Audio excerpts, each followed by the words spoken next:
할렐루야, 반갑습니다. 오늘 저는 안희숙 권사님이 쓰신 숲길, 죽으면 죽으리라 수기, 피난길에 대해서 여러분들께 낭독해 드리겠습니다. 이렇게 주님의 은혜로 충만했던 이 집에서의 우리들의 생활도 마침내 더 계속할 수 없는 때가 오고야 말았다. 하루는 언니가 집에 들어서면서 하는 말이 집으로 형사들이 찾아와서 동생을 내놓으라고 하면서 숨은 곳이 어디냐고 대라고 했다는 것이다. 그래서 우리는 이 집 주인 할머니를 간신히 수소문해서 찾아가 집값을 치르고 결국 우리는 이 집에서 떠날 수밖에 도리가 없었다. 준비하는 동안에도 형사가 또 언니 집으로 찾아와서 동생을 내놓으라고 협박을 하면 이 집이 알려지게 될 것이라는 위험이 높아졌다. 그래서 어디로든지 다른 곳에 숨도록 해야만 했다. 우리는 이 일을 위해 밤새도록 기도했다. 주님이시여 어디로 가야 되나이까? 갈 길을 인도해 주옵소서. 다음날 우리들은 아주 먼 산골로 피난하기로 결정했다. 어머니는 우선 그대로 이 집에 남아 계시도록 하고 나만 혼자 깊은 산골에 있는 조그마한 고을인 구성으로 가서 구성 근방의 온천으로 가든지 언니 아들이 의사 개업을 하고 있는 집으로 가서 숨든지 여하간에 이 집만은 당장 떠나기로 했다. 우리는 짐보따리를 꾸렸는데 보기 좋은 가방 같은 것은 가져갈 생각도 못하고 너덜한 보따리에 성경과 갈아입을 헌옷들을 싸서 들고 몇 달 동안 정들고 은혜 받은 이 집을 떠나 피난길에 올랐다. 정주읍에서 차를 타기엔 너무도 불안해서 정주읍에서 약 20리 가량 되는 다음 버스 정류장까지 보따리를 들고 언니와 함께 걸었다. 언덕길을 넘고 첩첩이 쌓인 높은 산들은 마치 내 앞길에 바로 놓인 산악 같은 고난을 말해주는 것 같았다. 손길이 되어서 왕래하는 사람들은 별로 없었지만 길이 좋지 못했다. 버스 시간이 바빠서 도중에 전도도 못하고 빨리 걷기만 했다. 앞으로 나의 피난길이 어찌 될 것인가, 홀로 뒤에 떨어져 남은 어머니는 어떻게 지내실까 하고 생각하니 가슴이 아프고 눈물이 났다. 6달 남짓 살아온 정든 그 초가집은 그렇게도 그립기만 했다. 찾아오던 그 여러 성도들도 그 집에서 발이 끊어지겠지 하니 서운하기도 하고 그 성도들의 일이 걱정되기도 했다. 나는 찬송을 불렀다. 그리고 엘리야가 이세벨에게 쫓겨가면서 주여 이만하면 넉넉하오니 속히 내 영혼을 거두어 주소서 하던 때의 심정을 잘 알 것 같았다. 언니와 나는 걸음을 잘 걷지 못했지만 오랜만에 20리라는 짧지 않은 촌길을 걷는데도 발바닥도 부르트지 않고 힘도 크게 들지 않고 걸어온 것이 주님이 같이 하셨고 도와주신 증거임을 알았다. 조그만 촌락 버스 정거장에 다다랐을 때 마침 구성엔 버스가 도착해서 사람들이 웅성거리고 있었다. 오는 손님, 마중 나온 사람, 가는 사람을 보내기 위해 나온 사람들 모두가 순진한 시골 사람들로 그 옷을 보니 너무도 소박해서 한편 웃음이 나오기도 했다. 차 안에 빈자리가 없으리만치 손님으로 붐비었다. 나는 버스에 올라타기 전에 차 유리창을 통해 혹시 형사 같은 차가 있지 않나 하고 살핀 후 언니 뒤를 따라 버스에 올랐다. 내가 버스에 올라탔는가 하고 뒤돌아본 언니에게 나는 눈웃음으로 답해 주었다. 어떤 손님은 졸고 있고 어떤 손님은 큰 소리로 말을 하며 버스 엔진 소리가 함께 차내는 소란했다. 언니와 나는 아무 말도 없이 밖을 내다보고만 있었다. 버스는 이윽고 발동을 걸고 움직이니 한편으로는 안심이 되었다. 운전수가 무슨 얘기를 했는지 손님들이 와하고 웃고들 있었지만 나는 운전수가 무슨 우스갯소리를 했는지 귀에 들어오지 않았다. 버스가 다음 정거장에 도착했을 때 나는 또 경계하는 마음으로 차에 오르내리는 사람들을 유심히 살펴보았다. 버스 정거장에서 왔다 갔다 하는 사람들까지도 신경을 썼다. 그런데 양복을 입고 눈초리가 날카롭게 보이는 사람이 올라왔다. 내 마음은 철렁하고 불안 속에 빠져버렸다. 필경 양복을 입었으니 형사일 것이다 라고 생각하니 가슴은 두근거리기만 했다. 그러나 언니 옆자리에 자리 잡고 앉은 그 손님은 실사이 없이 담배만 피울 뿐 이상한 거동을 보이지 않았지만 그는 운전수와 서로 아는 사이인지 운전수와 말을 걸기도 했다. 나는 유심히 그들의 대화 내용을 들으려고 애썼다. 듣고 보니 어느 술집 여자에 대한 얘기 같았다. 나는 이자의 신분을 알지 못해 불안했고 내 기분에는 틀림없는 형사나 경찰 앞자기 같은 생각이 들었다. 언니와 나는 서로 아는 척하지 않고 일체 아무런 말도 없이 앉아있기만 했다. 옆으로 보이는 그 사람의 얼굴은 어딘지 내게 불안을 주는 인상이어서 졸지도 않았다. 그는 나를 몇 번씩이나 힐끗힐끗 뒤돌아 보았다. 그때마다 나는 치가 떨리는 것 같았다. 버스가 어느 촌락에 도착하니 그 사람이 슬쩍 내렸다가 한참 후에 다시 올랐다. 나는 저자가 아마도 경찰에 무슨 연락을 하고 다시 돌아온 것이 아닌가 하고 마음이 불안하기 한이 없었다. 차는 여러 곳에 멈추었다 떠나고 하면서 저녁이 펑 늦어서야 목적지인 구성에 도착했다. 긴장해서 그자를 살펴보고 있으려니 그자는 버스가 닿자마자 어디론지 사라져버리고 말았다. 나는 먼저 차에서 내려 나를 기다리고 있는 언니에게 달려가서 지금 그자는 꼭 스파이 같지? 나도 그렇지나 않나 해서 열심히 살폈는데 아닌 모양이지? 그럼 왜 나를 흘끔흘끔 돌아다 보았을까? 이쁘고 젊은 여자고 인텔리로 보이니까 남자들이 호기심에서 쳐다본 거겠지. 나는 안심했지만 버스 안에서 그 긴 시간을 가슴을 졸이며 불안에 쌓여온 것을 어찌나 후회했는지 알 수 없었다. 우리가 아무런 소식도 없이 늦은 저녁쯤에 갑자기 들어가니 내 조카 집에서는 때마침 저녁을 먹고 있다가 깜짝 놀라며 큰 소리로 야단법석들이었다. 더구나 생각히도 못했던 내가 들어서는 데는 모두가 꿈이 아니냐고 하며 반가워했다. 조카는 외과 의사인데 그 근방에 큰 광산이 있는 관계로 제법 환자가 많아 흥청됐다. 개인 병원으로서는 조수와 간호원, 약제사 등 종업원 수도 상당수 거느렸고 병실도 많아 제법 큰 병원이었다. 모두가 반가워했다. 들어서자 곧 저녁을 차려다 주어 맛있게 먹게 되니 마음이 다소 안정되는 것 같았다. 조카와 그 아내는 어떻게 이렇게 아무런 소식도 없이 오셨어요? 하고 이상한 듯 궁금해했다. 언니는 빙그레 웃으면서 편지할 사이도 없었지만 전화마저 걸지 않고 갑자기 와야만 모두들 기뻐할 것 같아 그저 우리 둘이 떠나왔단다. 나도 그런 척하고 아무 말 없이 웃고만 있었다. 나에게 조용한 방 하나를 내주었는데 밤이 되니 환자들의 신음소리는 내 신경을 어찌나 자극하던지 잠을 이룰 수가 없었다. 나는 밤새도록 기도했다. 그 이튿날 새벽부터 병원은 장터같이 환자와 그 가족들로 붐비기 시작했다. 광산의 간부들이 몇 사람 부상을 입고 실려왔다. 그들이 치료를 받을 때와 받은 후에도 계속해서 지르는 신음소리는 그렇지 않아도 예민한 나의 신경을 어찌나 자극하는지 참을 수가 없을 정도였다. 언니는 나를 이 집에 데려다주고는 다음날 돌아갔다.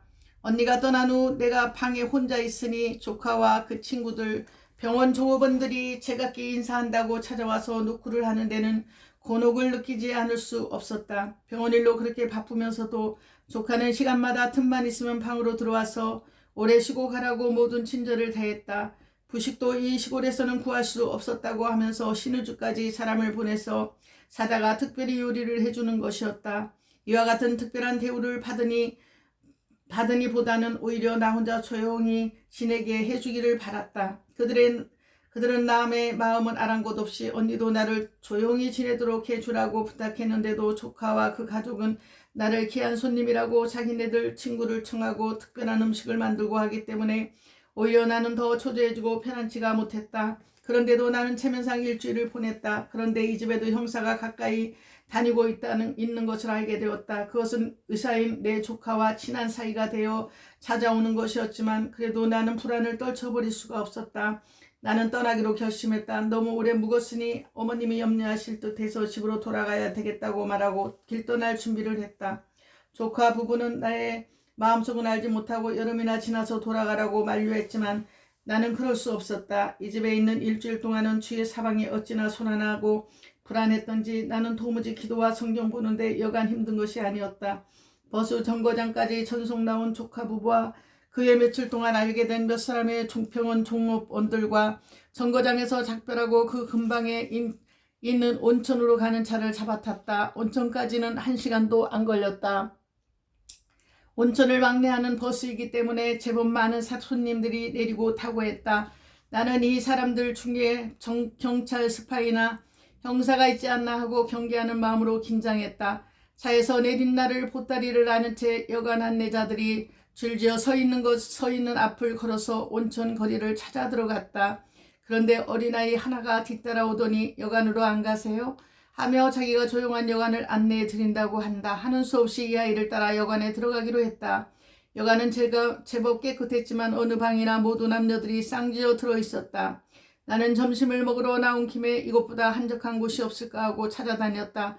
앞에 보이는 산은 무한히 높았고 수목은 무성해서 길을 찾기 힘들 정도였는데 그래도 이리저리 헤매며 올라간 큰 바위가 있는데 그 바위가 편편해서 앉을 수가 있었다. 나는 그 바위에 엎드려 한참 기도하고 나서 앞으로 어떻게 할까를 생각해 보았다. 어떻게 할 바를 모르고 앉아있으니 어느새 저녁이 되었다. 여간으로 되돌아 내려와서 저녁을 먹고 자려고 하니 각 방에서 남녀들이 기득거리며 노는 난잡한 소리 때문에 잘 수도 없고 기도할 수도 없었다. 더구나 나같이 피해 다니는 몸으로 이런 여관에서 잔다는 것은 위험한 것만 같았다. 나는 나리박자 고 사안을 불러 여간비를 계산해주고 나와버렸다. 나는 한시도 빨리 이 온천장을 벗어나고 싶었다. 그래서 여관에서 나오는 길로 첫 버스를 타고 다시 구성으로 되돌아와서 그 구성에서 다른 버스를 갈아타고 한 정거장을 더 가서 한적한 촌락 정거장에서 내려버렸다.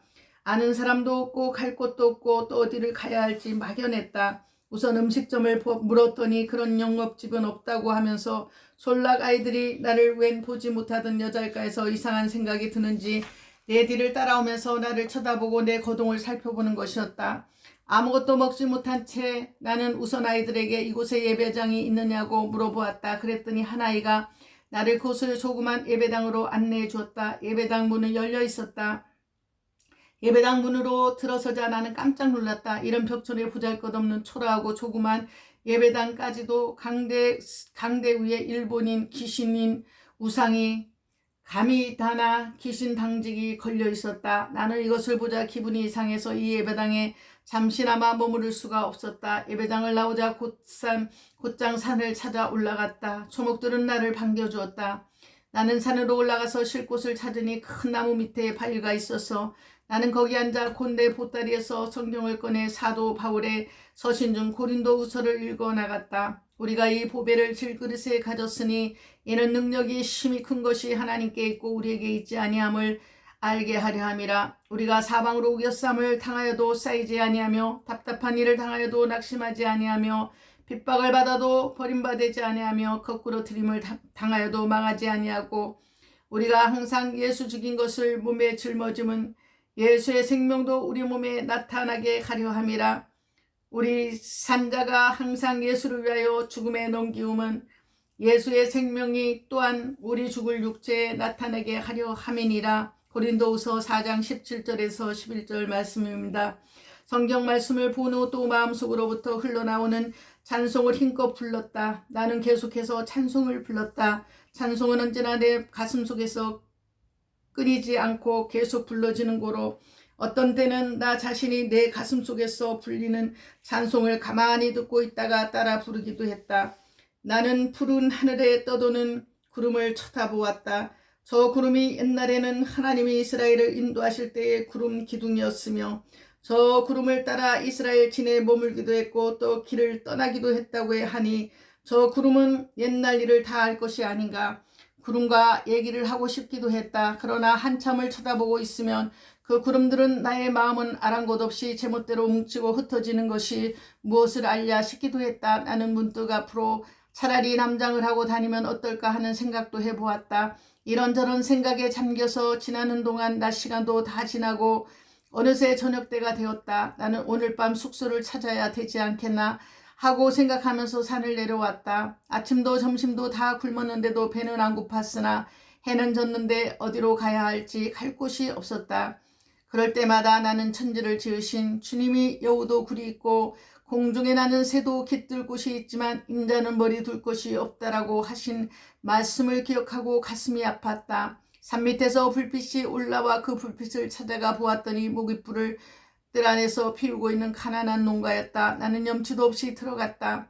방 안은 불이 없어서 껌껌한데 한 젊은 여자가 아이들과 함께 누워 있었다. 남자 주인은 나무하러 산에 가서 아직 안 내려왔는지 보이지 않았다. 나는 하룻밤 자고 가게 해줄 수 없겠냐고 사정했다. 주인 여자는 윗방에는 늙은 할아버지가 계시고 다른 빈 방은 없으니 자려면 그 방에서 자는 수밖에 없다고 한다. 나는 두말 없이 고맙다고 하고 이상한 냄새가 풍기는 방으로 들어가자 어찌나 피곤했던지 운목에 눕자마자 깊이 잠들어 버렸다. 새벽까지 자고 일어나는 나를 의아한 눈으로 바라보는 그 가족들의 시선을 무시한 채 나는 아침밥을 얻어먹었다. 밥은 강냉이에 초가 섞였고 반찬이라고는 채소를 소금에 절이기만 한 김치뿐이었는데 어찌나 맛있게 먹었는지 마치 꿀을 먹는 것 같았다. 내가 집주인에게 약간의 돈을 주니 주인은 어리둥절해서 사양하는 것을 아이들 과자라도 사주라고 하면서 돈을 두고 나오니 그들은 더욱 의아해하는 눈치였다. 그 집을 나서기는 했지만 나는 어디로 방향을 정하고 가야 할지 막막하였다. 높이 솟은 산을 바라보았다. 내 앞길에 대해 의협을 느꼈지만 하늘을 쳐다보는 그 순간 내 속에는 찬송이 우렁차게 흘러나왔다. 찬송은 나에게 충성과 결심을 가르치고 언제나 힘을 주었다. 나는 농가가 좀 많은 부락을 찾아가서 떡 파는 집으로 들어갔다. 그 떡집에서 떡을 사 먹으면서 하룻밤을 보내고 다음 날은 또 다른 부락으로 찾아갔다. 어제와 같이 떡 파는 집을 찾아가서 떡을 사 먹으면서 하룻밤 재워주기를 사정하니 그의 승낙하고 빈방으로 데리고 가서 푹 쉬라고 했다. 나는 보따리를 풀어 성경을 끄집어낸 후 보따리를 방구석에 놓고 엎드려 기도하다가 그만 잠이 들고 말았다. 언제나 누워 자지 않고 기도하다가 이내 잠드는 것이 습관이 되었기 때문에 또 계속되는 유랑길 앞에 피곤하기도 했던 거로 그대로 잠들어 버린 것이다. 그런데 갑자기 누가 내 발을 툭 차고 하고 차는 것 같아서 깜짝 놀라 눈을 떠보니 아무도 없고 떡집 큰 방에는 아무도 없었다. 나는 어떤 영감이 스치며 지체 말고 빨리 다름질하라 는 것 같았다. 나는 순간 큰 충동을 받았다. 벌떡 일어나서 성경을 보다가 보따리에 싸기가 바쁘게 그 떡집을 나와 울렁거리는 가슴을 움켜하는 채 그 부락을 빠져나와 버렸다. 다른 부락으로 찾아 들어갔다. 이 부락에서 하룻밤 신세를 치게 된 주인으로부터 들으니 도망치듯 빠져나온 그 떡집에서 얼마 전에도 숨어 다니는 신사가 나와 같이 떡을 사 먹고 그 방에서 쉬고 있다가 경찰관에게 붙들려 간 일이 있다는 말을 들었다. 그 떡집이 바로 경찰의 앞잡이였던 것이다. 이 말을 들은 나는 이후부터 불악에 들어가서 떡집을 찾더라도 떡만을 사가지고 산으로 또는 큰 나무 그늘로 찾아가서 떡을 먹고 그 집에서 자지는 않기로 했다. 하루는 제법 큰 동리에 들어섰다. 동리가 크니 사람도 많았고 또 길을 한참 걷다 보니 제법 큰 소학교가 보였다. 그런데 교사는 전부 한편에 지어 있고 운동장이 크게 만들어져 있었다. 나는 이런 운동장에 찾아들게 된 것을 매우 기뻐했다. 날이 어두워서 캄캄해지다 운동장으로 다시 찾아왔다. 그리고 운동장 중앙쯤에 털썩 주저앉았다. 그리고 가지고 다니는 보따리에 얼굴을 대고 엎드리자마자 아버지 하고 부르니 눈물이 쏟아져 나왔다. 나는 부끄럼도 없이 그대로 엉엉 소리내서 울고 또 울었다. 눈물은 멈추지 않고 계속 흘러나왔고 나의 서름은 한층 더 높아져 갔다. 아버지, 나는 너무 젊어서 2, 3년 내에 죽을 것 같지도 않습니다. 병도 안 걸리고 나는 이렇게 긴장한 피신 생활을 계속해야 하니 앞이 캄캄하기만 합니다. 일본이 그렇게 쉽게 빨리 망하겠습니까? 나는 죽더라도 이 믿음의 정절을 지켜야지. 절대로 개같이 되고 싶지는 않습니다. 나의 도망길이 갈수록 이렇게 험하고 어렵기만 합니다.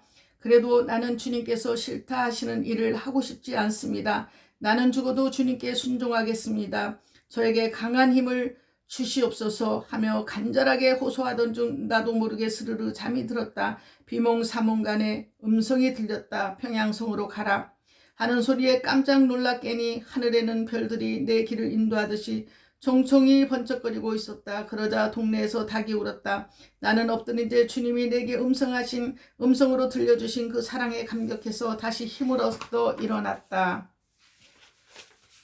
아멘. 오늘도 좋은 하루 되세요. 감사드립니다.